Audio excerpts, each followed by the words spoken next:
Hello and welcome. I'm Erin Cuthbert, footballer for Chelsea and the Scotland national team, and you're listening to the Blue Day podcast. Chelsea!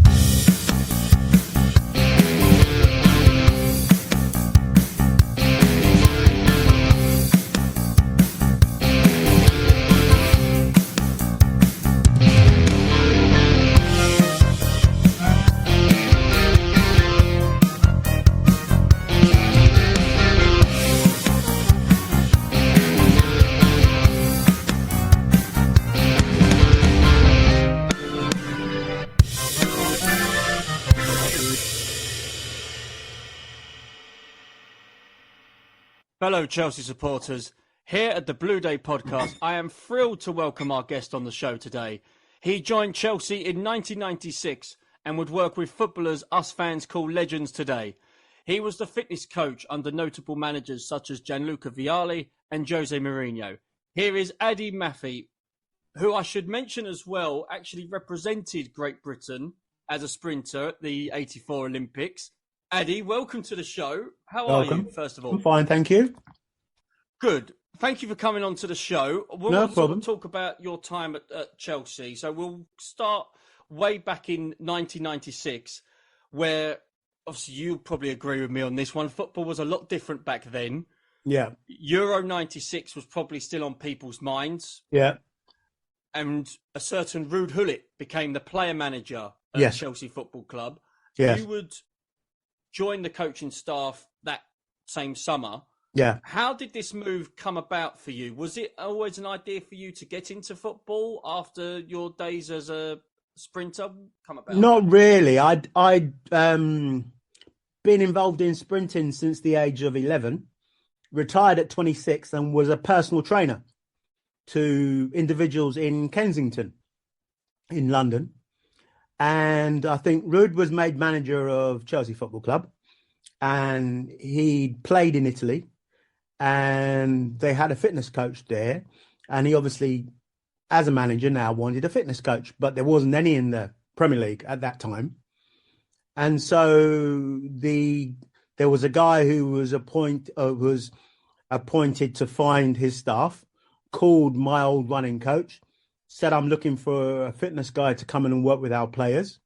And my old running coach knew I'd gone into personal training, said, try this guy. He might help you. And I got a phone call saying, would you like to come and do what you do with our players?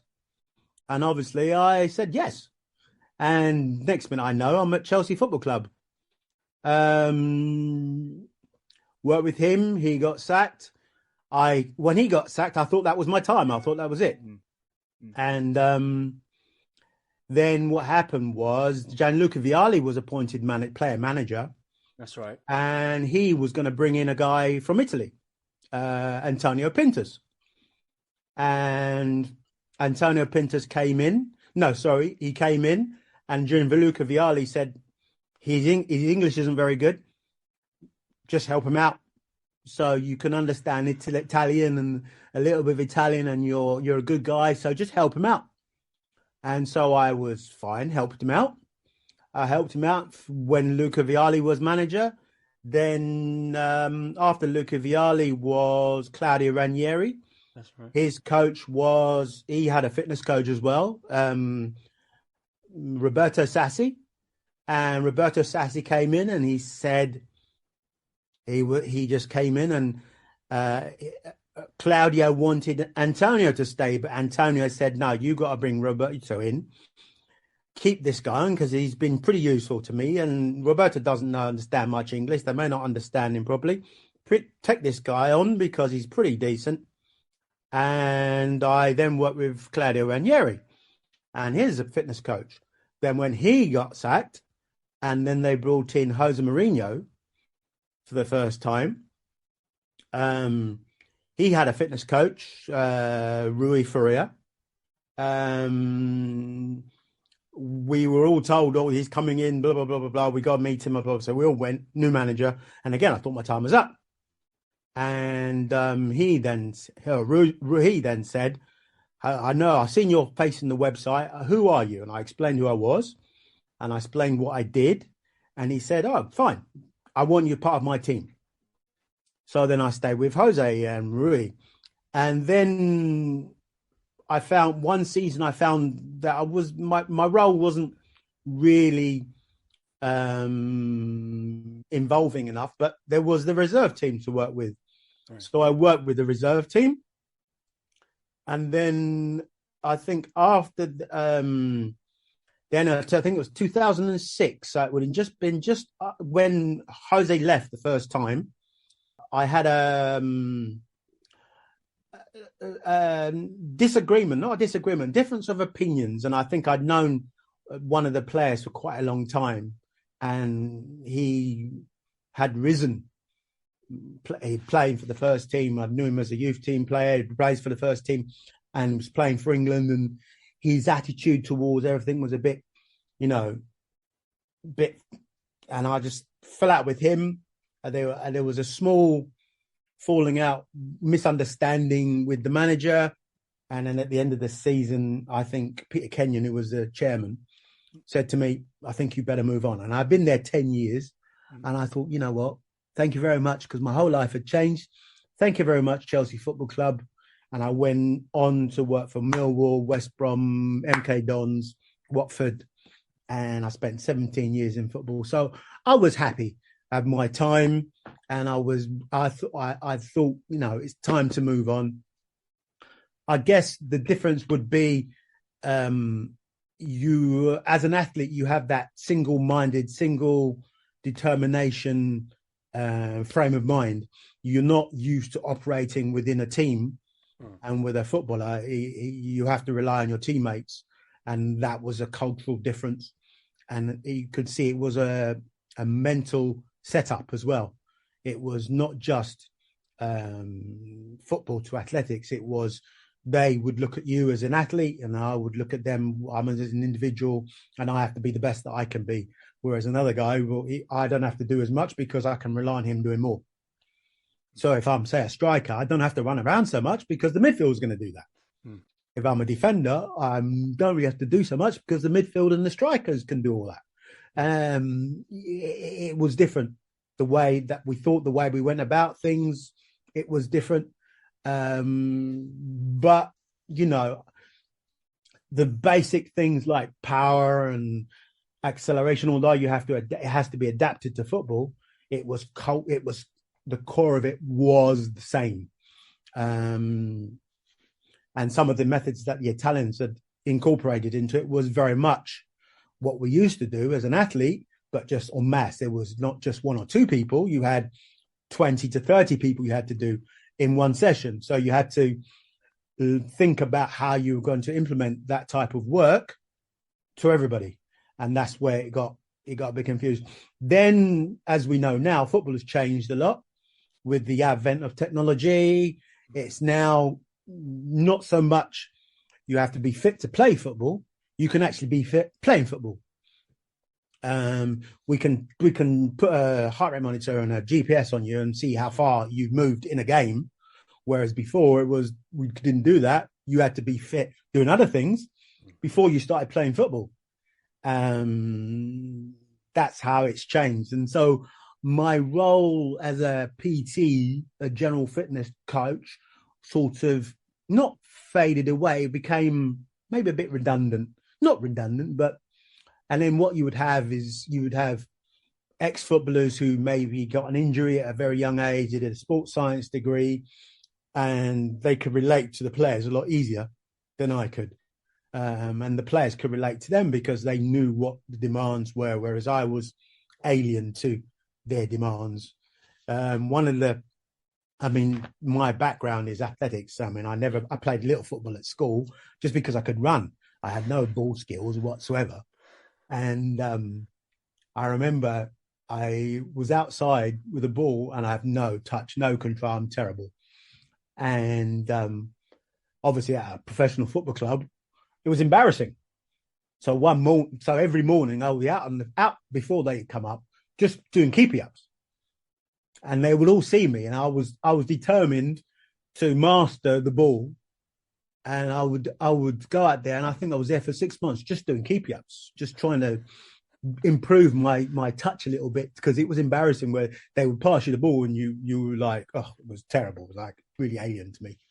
I could run, but no, ball control, not my cup of tea. It was fun. It was a interesting part of my life, I must admit. Before we talk about your run at Chelsea, just talk about the role as the fitness coach.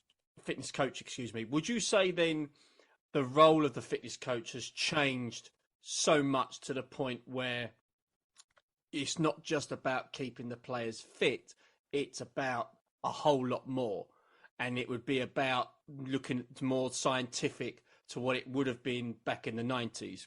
Would you say it's completely changed? Yeah, it has changed a lot. It's about the main emphasis now is on rehab. I remember one player, he must have pulled his hamstring like 7 or 8 times in the year. Oh, wow. And every time he healed, he was just sent back out to play. And no one could figure out why. And I just said, okay, look, just do me a favor. Just run one pitch.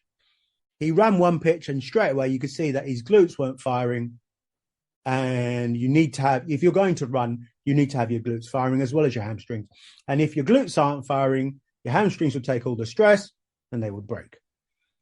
And straight away the glutes weren't firing, so you can see straight away. I said to him, listen, talk to one of the physiotherapists.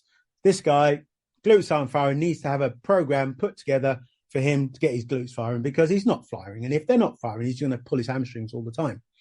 And he spent most of his time with the physio, doing remedial work in the gym, squats and stuff like that to get those glutes firing. And then obviously then he didn't have any more hamstring problems. And it's becoming a bit more scientific in they can look at you now and how you run and how you play, and they can say, well, you're not doing this, your body's not doing that, you need to be working here, you need to be doing more of this, you don't need to be doing so much of that. Whereas when I first started, as I said, it was more get fit, then you played football as well. And you get fit by running, swimming, doing anything else, and then you come and play football. When you first arrived at Harlington Training Ground, what were the players like to you? Because as you say, if a fitness coach, the role itself wasn't as common as it is now, what were the players' responses to you? Were they sort of on board with it, knowing that you're there to help them? Or did you get any pushbacks from any particular players? I think it was a turning time. The advent of foreign players was bringing in a lot of new ideas into the game here.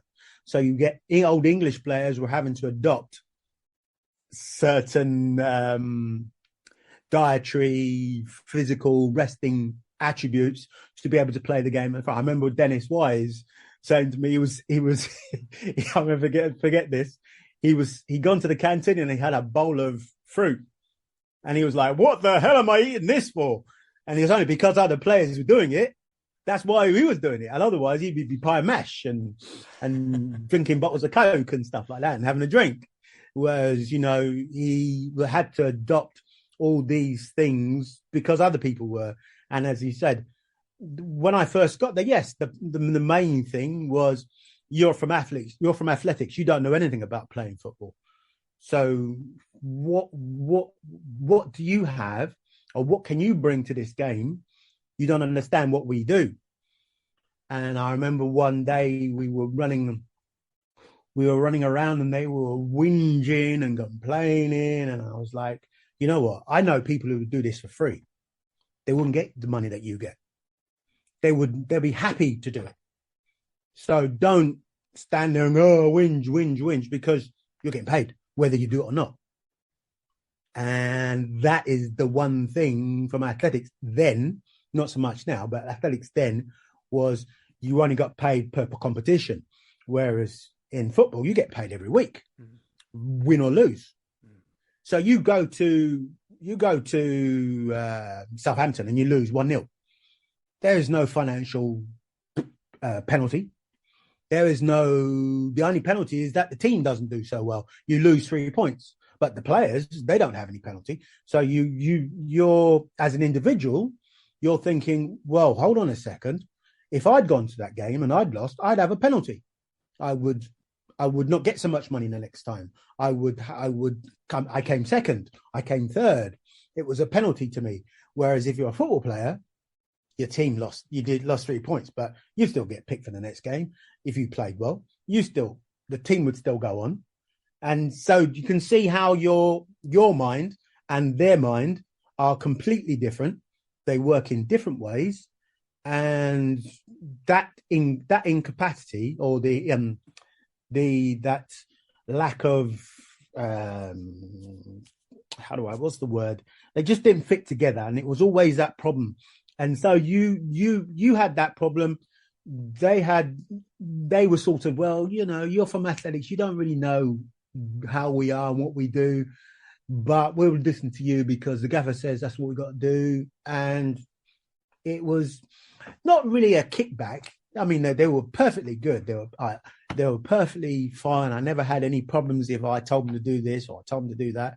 It was just the occasional, oh, do we have to? Do we have to? Because I just didn't want to. And you quickly knew which ones were the ones that whinged and the ones that didn't, So you just got on with it. You just got on with it, and you just gave them what they wanted. And sometimes you would see a result when, for instance, you see a counter attack, and it's you have 5 players running the length of the pitch, and then you realise that your job of doing is okay because you can see they all had the attitude to go up the other end of the pitch and score a goal. Whereas if you had a team that wasn't that fit, they would not be thinking, I can do that. And that's the only time when you maybe see a player who run 40, 50, 60 yards.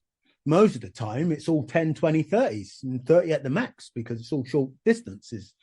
Would you say then that the perception that the players had or have on the fitness coach obviously changed when results started picking up? We're talking about Chelsea, so Chelsea's results started to go a little bit better, and they did reach the cup final that same season that you joined. Would you say that the perception of that squad that you was working with changed over the course of the season, or was it a bit longer than that? I wouldn't say it was the sole reason. I would say it was one of many reasons. Right. I think that perception changed, but there were lots of reasons why it changed. Yes, the introduction of fitness coaches into the game helped. The success of the team helped. The advent of foreign players into the Premier League helped. Then bringing in, it was really funny. The Italian players love roast dinner, and yet the English players look at the Italian diet and they were like, oh yeah, but the Italian players were like, well, we want some of what you eat. And to the English players, roast dinner, yeah, okay, we eat that all the time, we don't want it, but let's go and eat a pizza, or let's go and have balsamic vinegar, or let's go and have something. It was always that integration of foreign methodology with the English mentality all gel together, and before you know it, obviously with everything else and the players and the improvement on the players, that's what brought Chelsea Football Club forward and upwards. And if you look at it, it's like FA Cup, Jesper Gronke scores a goal, Champions League win again. It's slowly, and then Roman Abramovich coming into the club, buying the club of Ken Bates. All those things have come, and now you see Chelsea Football Club has slowly grown up, and it's now the club that it is at the top end of the Premier League. What was it like working with Ruud Gullit? How do I say? What was it like working with Ruud Gullit?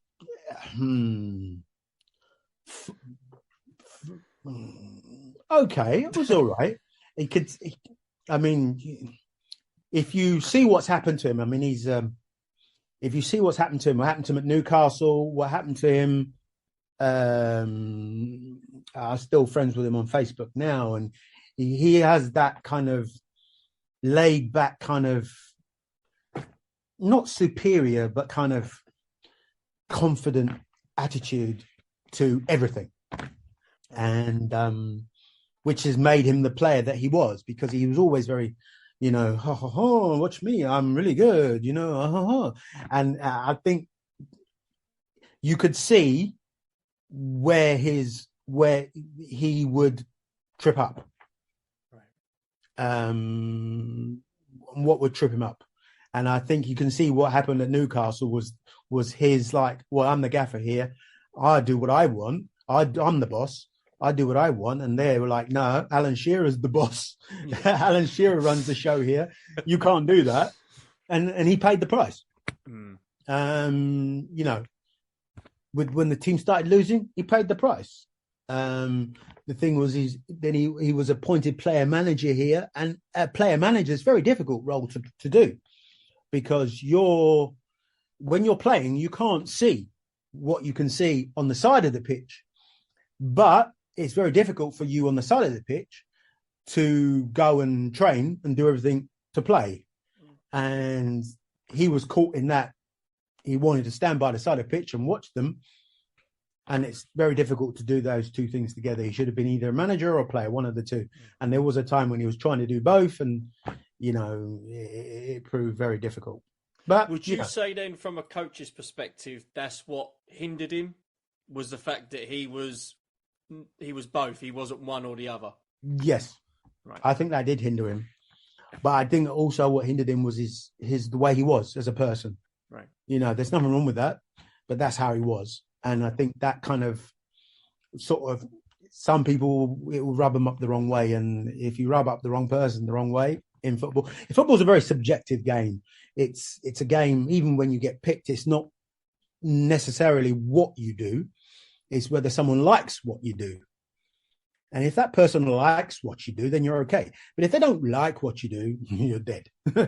And and I know lots of players who have the capability to do everything right, but their personality, maybe they don't get on with the right person.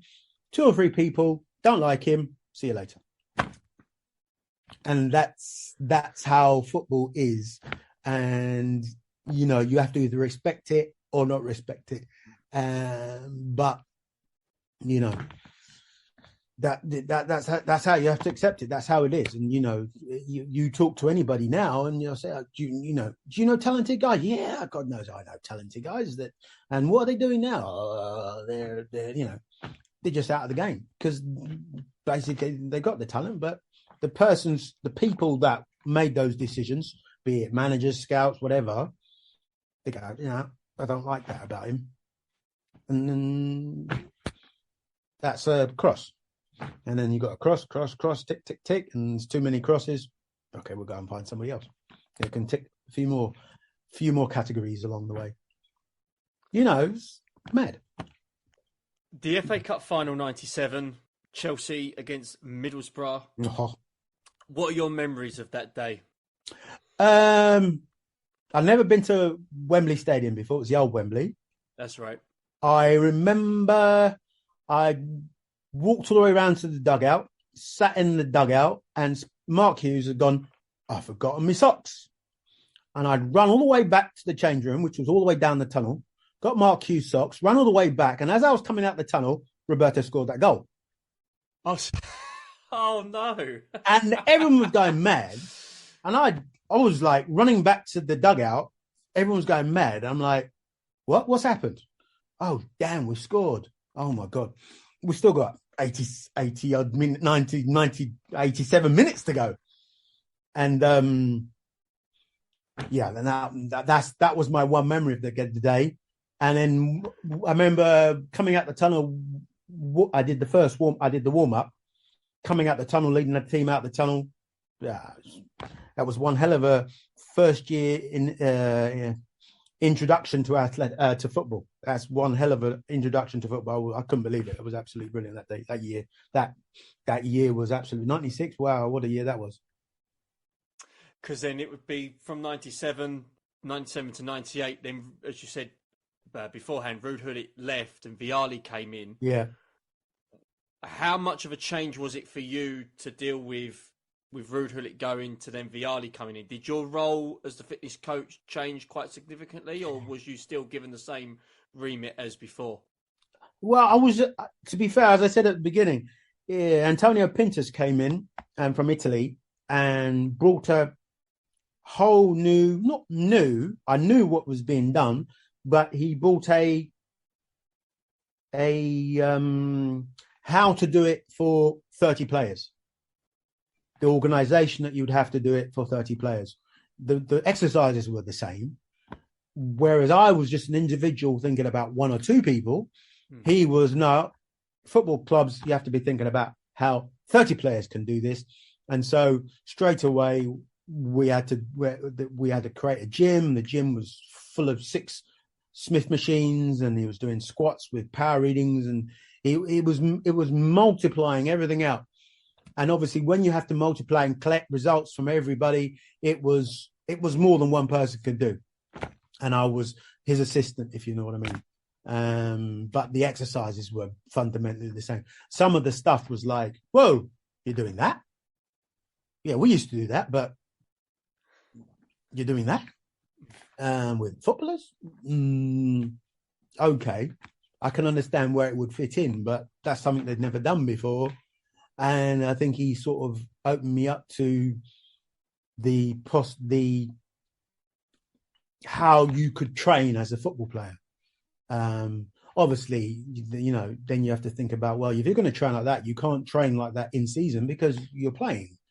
So you've got from August till May, you can't do it. So the only time you could do it is maybe pre-season. You could do it. And then they're doing a load of other work as well. So really, you know, the time is quite short, and you have to think about how it would fit in amongst other things. That was the one thing he brought that sort of opened my eyes to a whole bunch of stuff and how it's worked off. And if you know, he went on to work at Real Madrid. I don't know where he is now. He's still in football, I'm sure. I think he's still at Real Madrid. Yeah, he's still in football, I'm sure. He's a well-respected individual, you know, and he's been in the game for a long time. And I was very happy to work with him and see what worked and what. Obviously, now with the benefit of hindsight, you can say, okay, now we can change those methods. Maybe you realize that was a bit too much, maybe not too, you know, it's a fine balance between realizing how much work you got to do and how much is too much, and you don't want to do too much. And it was a real eye-opener, When it came to injured players, would there be a conversation between you and the manager at that time to go, right, how can we get this player not just mentally ready, but physically ready? Would there be a plan in place for you to then devise about putting this particular player back on a fitness regime? Was there anything like that in the mix? Not so much in the early days. I think now there is. Right.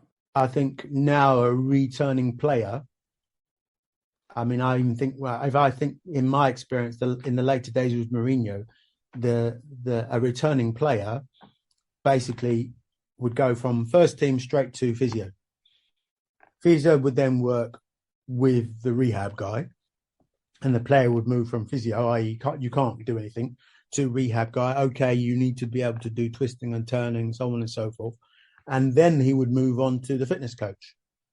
And the fitness coach will assess him and look at him and say, oh, you can do this, you can do that. And then he would have a discussion with the manager and say, okay, now that player, I think, is ready to be integrated back into the group. That's how it will be. You get some managers that don't want to speak to a player when he's with the physio. You know, they don't want to, because you're useless to me. You're not going to be. You're not affecting what I do. You're not affecting the club's results. Just get out of here as quickly as you can. Go through, come back as quickly as you can, as strong as you can. And that is the process the player has to go from being injured all the way back into the first team. And say sometimes it's quite quick. The only problem is if you do it really quick, it's going to happen again. If it's not being followed, he can break down once he's in the first team, go straight back into the physio's bench, and then it's problem. The person who has the final say is obviously the fitness coach and the manager at that one end. Because I'm sure the physio will say you're not going to leave here until I know you haven't got that problem anymore. If the fitness coach and the rehab guy haven't done their work before the fitness coach talks to the manager and integrates him back into the team, then someone there is not doing their job properly. So one thing I did want to sort of discuss was, during your time there, who would you say was the fittest footballer that you worked with, that you had not many problems with in terms of getting their fitness rates up high? And who was the player that you felt, no matter how much work you would be able to do with him, whether it would be from an injury or through lack of general fitness, that his overall fitness would not be able to improve? So who would you say was the fittest and who less so? The fittest guy, Dennis Wise. Okay. Unbelievable. He could have been a club athlete, middle distance runner, no problem at all. He was just an engine, and he when it came to running, he'd just leave everybody standing, and then obviously in the box when he was midfield, because he was a midfielder, so running up and down, that was his forte. That was what he was good at, and you could see that was what he was made for. Player that you couldn't get anything out of. I don't think. Well, I don't think there was a player that you couldn't get something out of. I think that there are other factors that caused the mental state of those players. So, an example would be Winston Bogard, for instance. But I think he cottoned on what was going on. He cottoned on that it was there were powers that be were keeping him in that situation, and he wanted to exploit that situation. And so he had it in the mentality. He was of that mentality to get what he could out of the deal. Right. And he was his mental state was just like, not about playing football. It was just, pay me my money and I'm gone. Yeah. And so he was the one who was, I would say, that the powers that be as well, because he was out of the way, they would say, "Oh, just give him some money, just keep him out of our way." And it was like, palm him off you go, you go and do that. And it was, it was a bad time, and you knew it was not a bad. You knew you weren't, the work you were giving him, when you weren't giving him anything for a reason, unless you wanted to give it to him personally, just go on to do something else in another club, because you knew that in Chelsea that he was dead. And he was just seeing out his contract and so on and so forth. So you knew it was a dead situation. So you were just giving it to him as a player individually. But then as an individual, he didn't even want to know. He knew that you were making him run, but you weren't making him run for anybody but himself. And so he didn't want to do it. So you sort of had this conundrum. And as I say, it was more of another issue rather than the physical, I'm playing football issue. And so that was it. But no, I don't think there was a player that you couldn't get fit. I think most of them were pretty up for it. Obviously, they all have their own personal improvement plan in their head. So, they all want to play. They know there's competition to play in their places. And so they have to stay at the top of the game, because if they're not at the top of the game, someone else will take their place. So, but I think you, as a player, money regardless, you had that little improvement plan in your head, and you're always looking to see how you can improve. And if you can improve running or getting up and down, being fit, you're going to do it. It was in around 2000, Ranieri took over at Chelsea from Vialli. What was your relationship like with Claudio? Mr. Diddly Dong. Dilly dee, dilly dong. Oh, I thought it was brilliant. He was, how do I say it? He was refreshing. What refreshing? Um, Brought a very similar mentality to what was there before with Viali, but a bit more grown up, a bit more adult, a bit more experienced. Whereas with Viali was as a player, he was a player before, and I think it was his first job in management. Whereas Ranieri was a bit more professional and a bit more experienced about how to run a football club and how to manage players and how to get the best out of everybody. And then went on to great things at Leicester and et cetera, et cetera, et cetera. So, I think he was another step in the evolution of Chelsea Football Club, if you know what I mean. Yeah, he was very good for the team. I enjoyed the time there. I mean, he recruited players like Ade Johnson and Jimmy Floyd Hasselbank and Claude Makaleli, and he changed the way the team played, and then they started producing results and moved on. So I was quite happy to be part of it then. It was July 2003, and it's quite scary that we're approaching the 20-year anniversary of this, but the landscape of Chelsea, and in fact probably world football, changed completely when Roman bought the club. Do you remember how you found out about the news? Yeah, well, we found out about it. This huge helicopter landed in the middle of Harlington, and he came out. Was still we were training. Session? Oh, we were training, and the helicopter landed in the middle of the training pitch. And he came out, talked to some of the players, got back in the helicopter, and flew off again. And so then you knew the whole game had changed. And then suddenly, it was like money was being spent improving Harlington, and then the next minute, we're off to Cobham. And at the same time, he was improving Cobham. And the next minute, off to Cobham. And, he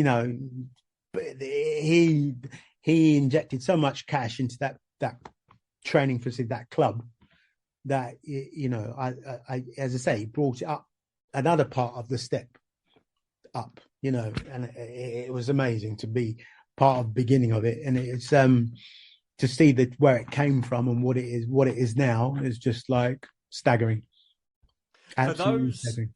For those that only remember Cobham, like for the new sort of Chelsea fans that only know Cobham, they don't know Harlington.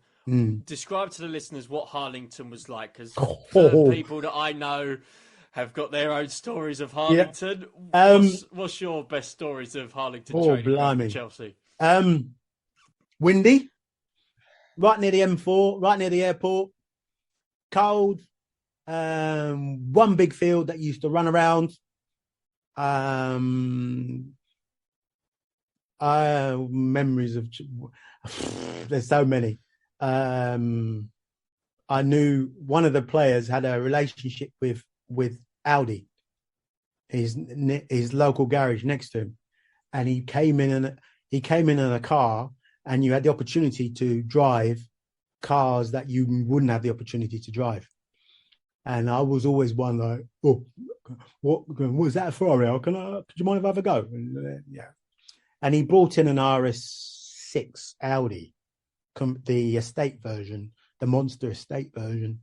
And they just let him have it let him borrow it for a weekend or something like that. And he brought it into training. And I said, can I just go for a spin? I just want to drive up the road and drive back, which is what I used to do with you. I just drive up the road, turn around, and drive back, and I've never known a car every gear, first gear, second gear, third gear, and it was just unbelievable.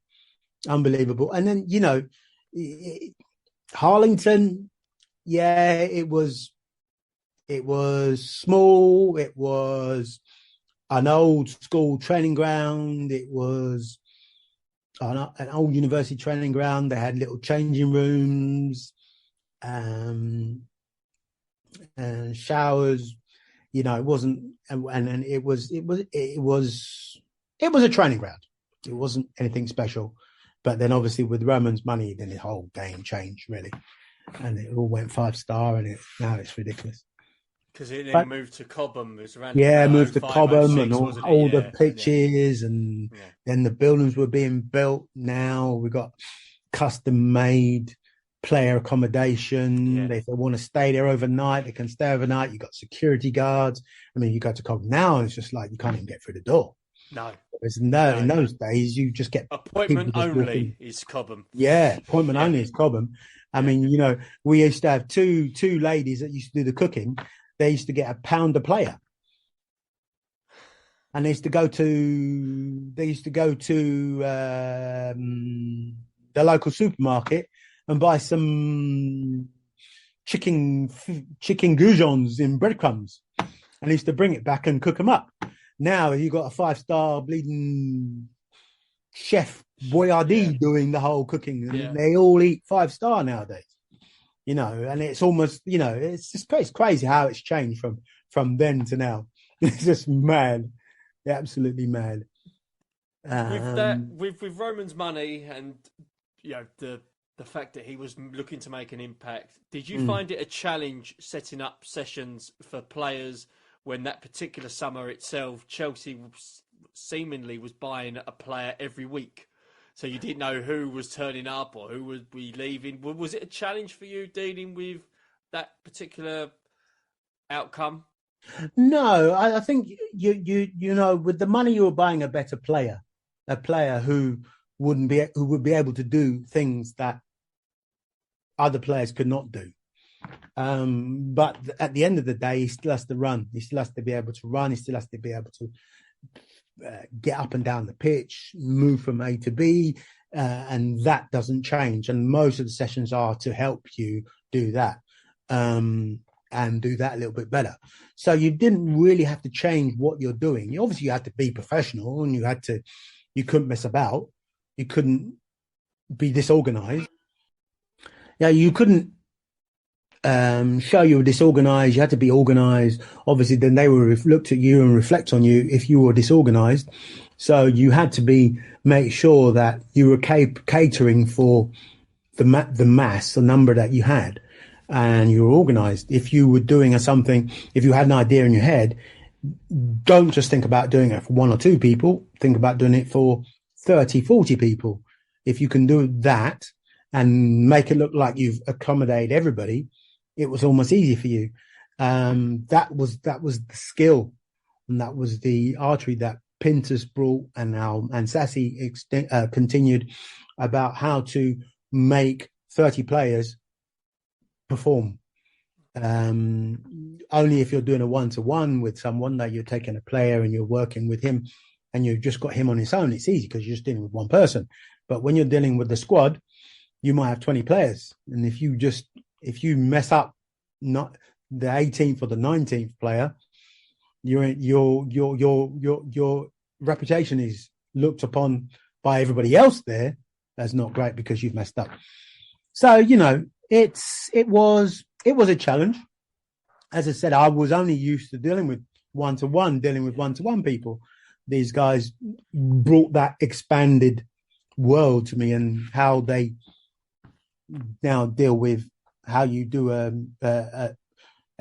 squat and maybe dragging a tire or dragging some weights with 30 players. You know, doing some resisted running with 30 players rather than doing resisted running with 1 player. That's completely different. You got to think about it in that broader world, and it was very interesting to see how it was done. As I say, I don't know whether they're still doing it. I don't think so. I think they're now just sort of, the fitness coach is now about collecting information. If you're a data analyst now, it's a lot more apt for you. And a fitness coach is really just doing the warm-ups and getting players ready, but they're not really doing anything en masse like that anymore. Now you can see some clubs, they'll just go in and the pre-season's done with the ball, and they'll just have the ball all the time. And the fitness coach will say, right, okay, this is what we're looking for today. we wanted to work with resistance. How can we work the resistance within a football session? And so you can see how they'll marry up with what the manager's wanting to do it within the football session with the ball. And that was the difference. Whereas before, you might say, okay, well, we go to the gym and we do lots of this and we do lots of squats and have lots of equipment stuck out on the field and maybe 10 rows of 6 doing squats and stuff like that and then doing runs. Whereas now it's like you don't need any of that. They can do that with the ball. You maybe get them to jump and then run with the ball, and it's completely different. Now it's completely different tool. So now I'm just resorting to working one-on-one with players if you can get the especially with this year and the World Cup being in the middle of the year. Well, Jose turned up at Chelsea in around 2004. He brought his own coaching staff in. Yeah. As you say, Rui Faria, Andre Villas-Boas would even sort of join in as the opposition scout. Yeah. When you would be there, say, like pre-season, and then you would see his sessions compared to the others that you've had to deal with over the last sort of 5-6 years, what was the main differences between those particular sessions that you saw, or the same, or the different training methods that you saw? Jose was always with the ball. Everything was with the ball. All the managers before pre-season, they would do from Vialli onwards would do 1,000-meter runs. Spend 4 minutes running round and round and round. You'd have to set up 1,000 meters or 500-meter track, and they would run round it twice, and they would do up to 6 1,000s. And so all the players knew that when they came in for pre-season, they were going to have to run. But with Jose, no running. It was just ball all the time. And I remember his first pre-season, I sort of went, well, he has now won the Champions League with Porto. So I'm like, he must know what he's doing. Okay, just, that's it. And all the players were like, hey, what's going on? No running with the ball? Are you mad?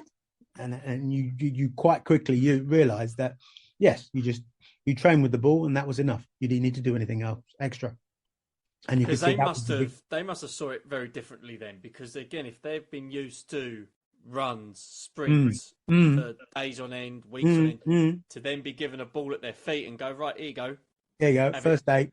That must have been a huge psychological boost for them. Oh, absolutely. This is something different, and absolutely, they're obviously getting engaged with it. Did that make your job a little bit easier as well? Because then when it came to doing sessions, someone from the old school, it was the first nail in the coffin. Right. It was the first nail in the coffin, and you knew that you had to adapt and change in the years coming on. But from the old school way of thinking, nah, that's gone. And then you could see Brendan Rodgers adapted his style, and you can see Pep Guardiola adapted his style, and you can see how coaches now have adapted that style going on.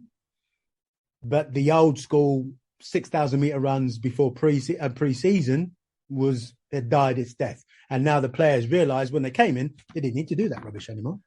They didn't like it, and now they don't need to do it anymore. He was making them running and out of cones and doing all that stuff from day one. And they were like, yeah, we don't need you. We don't need you to run round and round in circles. We got quite happy. Here we go. It's a ball. And so you can see, yes, it was great. It was a great progression. But as I said, it was the first nail in that coffin. And if you didn't adapt and change, you would be where I am now. You was there, though, in 2005 when Chelsea ended up winning the league. Do you remember that particular time well? Oh, yeah. Hold on. Oh. Yes, I was there. Great time had by all. It was it was just I can't put words to it. It's absolutely it was absolutely the best time. It's better if I just show my picture. Right. Here we go. This is my picture, as you can see right there. Can you see that? I can see that, yes. 2 bus tours, Premiership Yeah. trophy. When we won the league, I've got pictures of where's the other one? There's the other one. Just walking there with my daughter, walking on the pitch end of the season game. So, you know, it was brilliant time. It was. That's fantastic. It was. I can't, as I say, you can't put it into words. It was the top of the top. You don't get a chance to experience that. A lot of people now in the Premiership, they won't have the chance to experience that. It's a select few, and I was very glad that I was one of those.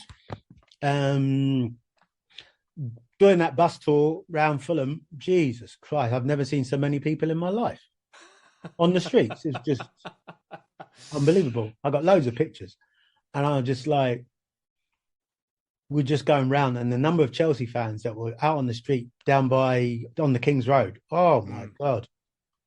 Unbelievable. Unbelievable. And they've done it twice. But the first time was absolute madness. Would you say that would be the pinnacle of your time at Chelsea because of the years that you spent before, like the money came in? Pinnacle of the career? You know, I would say for me, the pinnacle of your time at Chelsea was the first one. That first year, the FA Cup at the end of the season.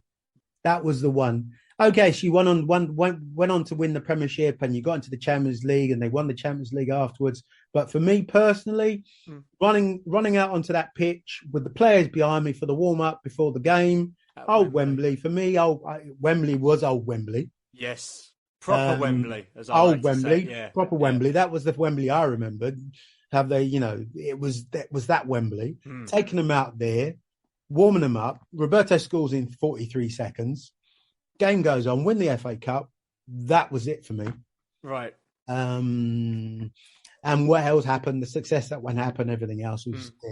I mean, you know, winning the Premiership and everything else. I mean, you know, for even getting into the Champions League for the first time. You know, I remember Jesper Gronke scored the goal in the Matthew Harding end. That's right. Corner, and we're in the Champions League. Next year we're in the Champions League. You know, that was all part of the progression. It was just mad. It's absolute madness. So that what whirlwind of a ride. And 10 years after, as you say at the start of the show, 10 years after joining the club, you would then leave Chelsea. You mentioned briefly about one of the reasons why you left. What was sort of the main sort of factors behind this decision? Was it more of a mutual decision, or was it based on yourself or the club decided that it was best to move on? I don't really know. I don't really know from the club point of view. I'm surmising this is what happened. I don't really know. All I know was that at the end of this season, I was called into Peter Kenyon's office, who was the chairman at the time, and he said, I think it's best if you move on. And I was like, after what had happened in that last season, I was like, you know what? Thank you. Because I'd been here for 10 years and I'd obviously rocked the boat, and maybe now is the best time for me to go.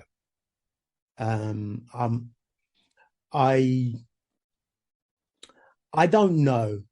I just think it was. I've been there for 10 years, and I think, you know. Also, the thing is, I mean, as I say, in hindsight, now I can look at it and say, you know, it was the best thing ever, because I went on to do other clubs. I went into MK Dons, Watford, Millwall. You know, I went on to other clubs. And you worked with Zola at Watford. You worked with Di I went on to. Dons, so I went to MK Dons, West Brom. You know, the whole. Yeah. And that was, I mean, if you think I was 17 years in football, 10 years at Chelsea. So I had 7 years of moving around different clubs, experiencing what it was like in League One, what it was like in the Championship. You know, you saw so much more to football in the UK than just being at Chelsea all this time and just only working for Chelsea Football Club and seeing the progression there. The one thing that struck me the most is there's a big gulf between the players who play in the Premiership and the players who play in the Championship or League One. There's a very big gulf. Certain players can do certain things, whereas in the Championship, some players can't do, but they still do more than most normal people. But if you're used to what they do, and then you see these guys do it, they can't do that. And so then you realise why. And so I remember I used to have an exercise, and you set up cones on the floor, and they'd have to run in certain directions. But the first thing they had to do, they used to have to chip a ball 40 yards to another player, and he would do the same thing from the other side. And I thought, oh, great, we'll do that one. So I did that one, set it all up, got the players to chip a ball 40 yards. Well, if you've seen the balls, they were just like chipped everywhere. They couldn't kick a ball. You know, when you see a guy do a great crossfield pass and it lands right at the guy's feet, and then he takes it on and he does something else. Well, the number of guys that would just kick a ball and it would just go straight out of the field or off in that direction, and they just couldn't chip it 40 yards. There were some that did, but there was a lot that didn't.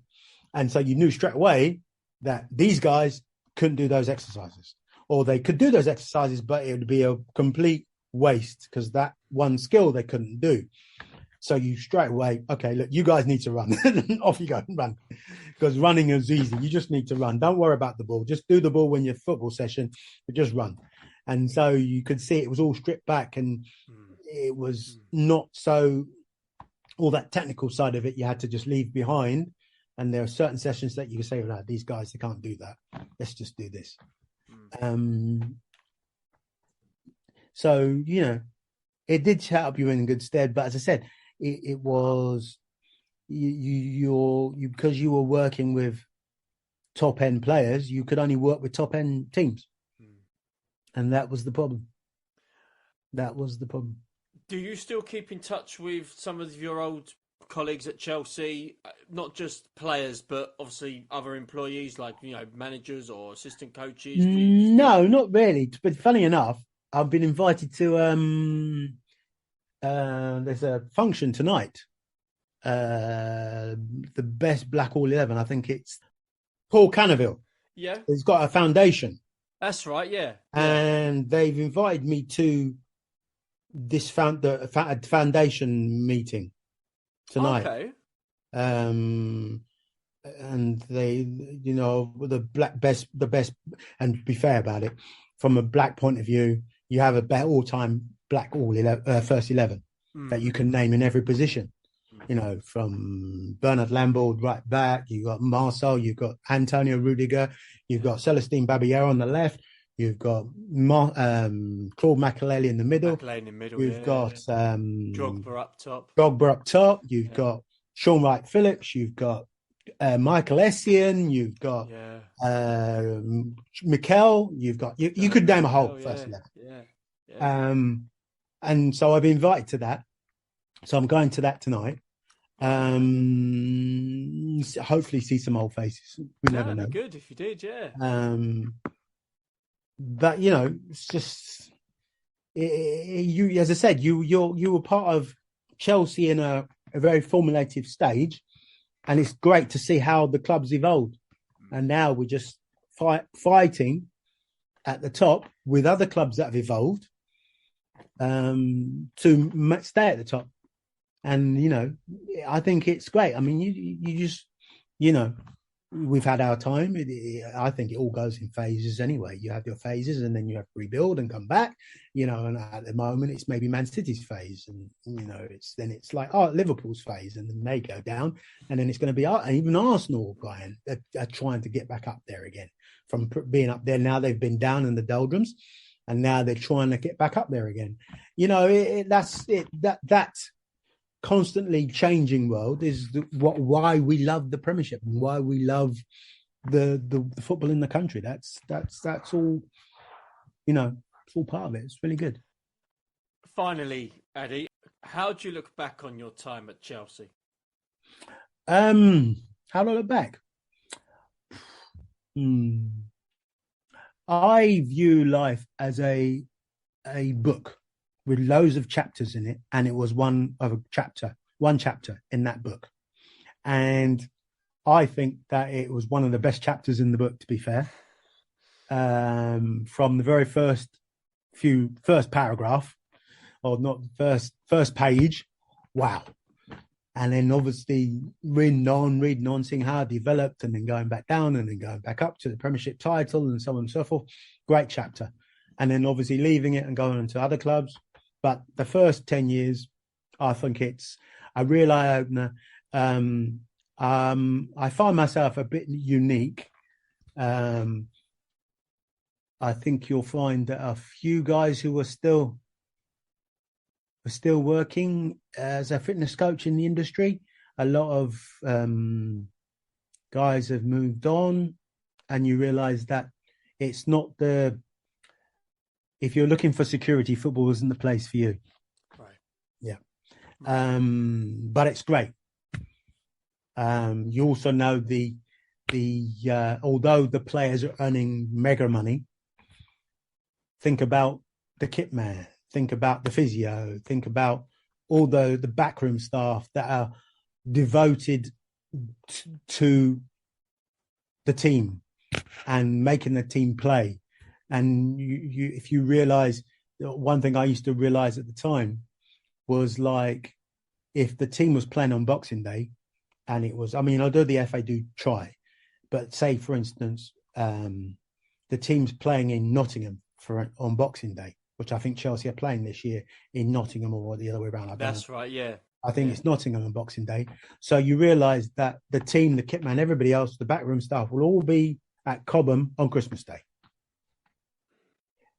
And although the players are earning so much money that it's not a problem, the kit man isn't. The physio isn't.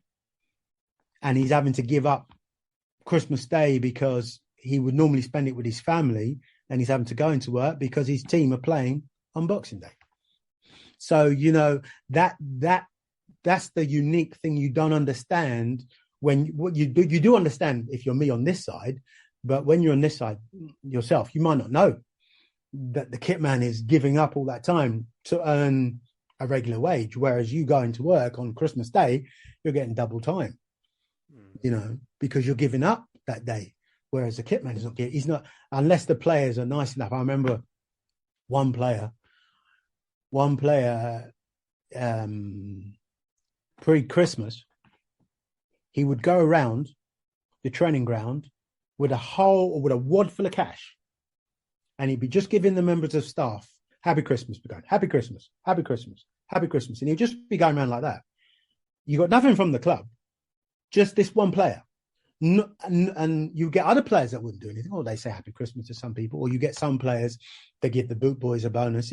If a young player was cleaning his boots, you give a boot boy a bonus. But you get backroom staff, they wouldn't have any kind of recompense for that time of year, unless the players were good enough to go around and say, here you go, Happy Christmas, Happy Christmas, Happy Christmas. Because to them, money, they got so much, they don't really, it's not really, some of them, it doesn't really matter to, you know, but yeah, that's how it was. That's how it was. And you respected them, because I still now, I just see players do things with a ball. I'm like, how the hell did you do that?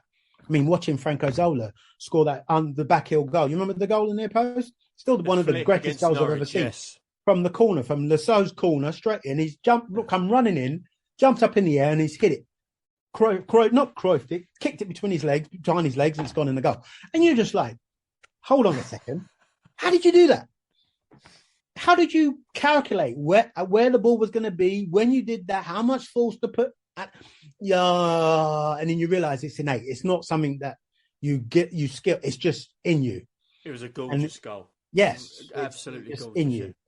And then the best moment for me was that mad goal at Watford. Do you remember that one? The Championship semi-final against Leicester. Watford-Leicester, yes. Yes. Leicester went up one end. And then had a penalty, and then they went down the end, and then... Was you there for that? Wow. Oh, yeah. I was ill. Because I worked... I was at West Brom I was at West Brom with Roberto Di Matteo because he said when he was a player at Chelsea, he said to me, if I'm ever a manager, you'll be my fitness coach. And I went, yeah, no problem. And then he got the MK Dons job. I went there. And he got the West Brom job. Went there. And then when he got sacked at West Brom, I fell ill. I didn't work for 3 years. Just a viral mental problem. So I lost all my coordination and balance and everything else. And then I went to Watford after that. And that was my first job back in football because Franco wanted a fitness coach because his fitness coach went to Brighton. And so Franco called Roberto and Roberto said, call him up. So I went to Watford and I was at Watford for that one season. And that semi-final. That was a playoff semi-final, wasn't it? The playoff semi-final. That was the most amazing day in football ever. Wow. Ever. I remember I just sat on the chair and everyone just jumped up and ran off.